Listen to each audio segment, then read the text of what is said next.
Hello everyone and welcome to my channel. This is Dr. Mommy Budgets and I am Amanda. Today I am here to do my week 1 budget projection for the month of December 2022. This one is going to be pretty short, so yeah, we're gonna dive right into that information. But first, for those that are new to my channel, welcome, and for those that are not new, welcome back. This video will serve as day 4 of the 12 days of Christmas. Okay, so you are going to see the information projected up on your screen. But first, before I project this information up on your screen, I want to do a little quick chit chat real quick, because like I said, this information is going to be short and sweet. We're not going to have a mortgage update.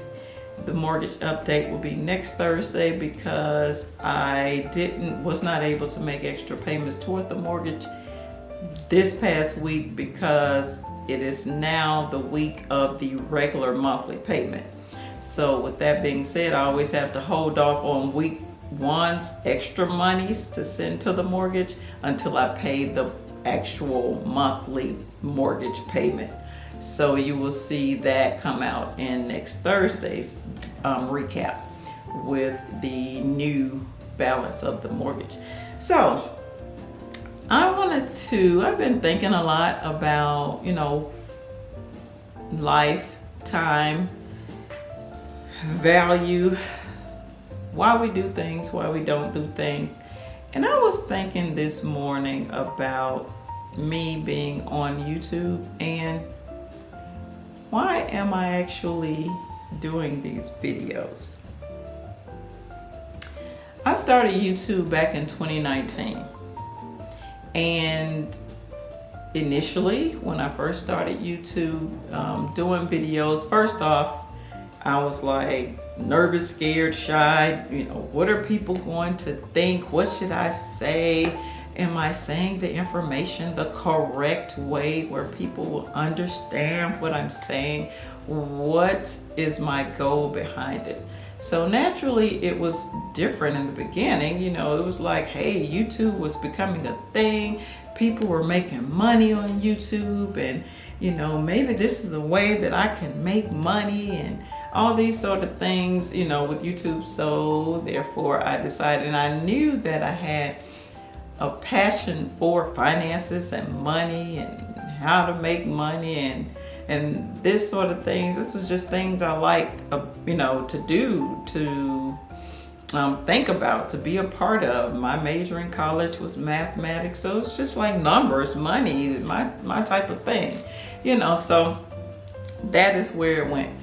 Now, as I stop and I think about YouTube and me creating these videos, my prime goal is to help someone as I help myself. That is the realistic view, purpose of these videos now. So what I mean by that is I am not going to get super down or not as passionate about these videos if I don't see so many people subscribing or not a whole lot of likes, whatever. If I can get just one person, give them some information or strategy that I'm using that they can take away from these videos and use to better their life, then hands down, I can drop the mic and walk away, because I've done what I wanted to do with these videos. So I just wanted to get that information out of the way, because it was weighing on me mentally and also in my heart, that I wanted to kind of get that out there. That is what's going on going forward from day 4 of the 12 days of Christmas as I continue along this journey on YouTube.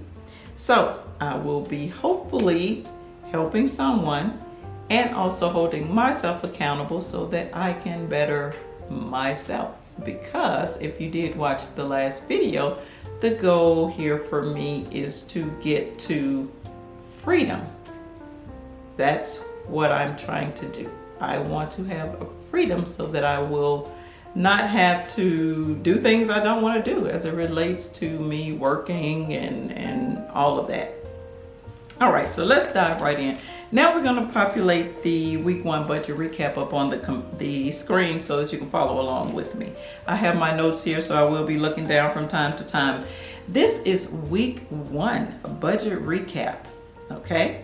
A recap for me typically goes from the previous Friday up until the following Thursday. I get paid every single Friday, therefore I do a recap every single week. So for this week, it is December the 2nd, 2022 through December the 8th, 2022.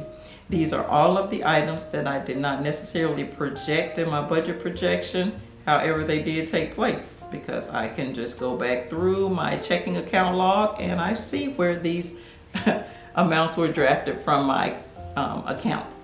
So let's get to it. Gasoline for my vehicle, $93.31. That money came out of overtime money that I had the previous week. Organization. Yes, I paid an organizational fee of $300. That money came out of a miscellaneous account that I do have for incidentals like that. Now remember, a couple of weeks back, if you are new to the channel, I did say that I would just be putting Christmas by some items because there may be people that are watching. I don't want to say the specific item, and these may be Christmas gifts for those individuals. Christmas / Amazon, $55.65. That money came out of overtime money. Next, I had a vehicle repair for $323. I was hearing squeak, squeak, squeak, squeak, squeak on my vehicle, and lo and behold, it was 2 pulleys that needed to be repaired. So that was that fee.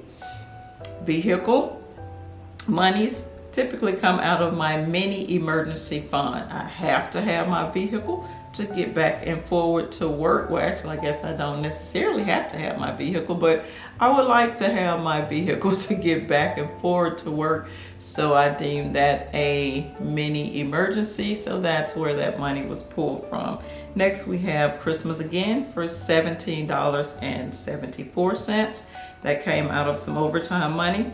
Then I do a charity donation for $25. That money came out of the Bill's checking account.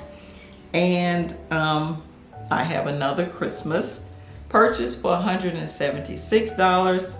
That money came out of overtime money. Thank God for overtime money, right? And last but not least, I did visit the cafeteria while I was in the office one day this week, and that was $7.48 for that purchase. That money also came out of the Bill's checking account. So that's how I do it. That's my budget recap. As you can see, these monies are coming from different categories or pots of money. These may not necessarily be different checking accounts, but in certain cases they are. But I have to divide my money up that way so that I can just kind of know where my limits are.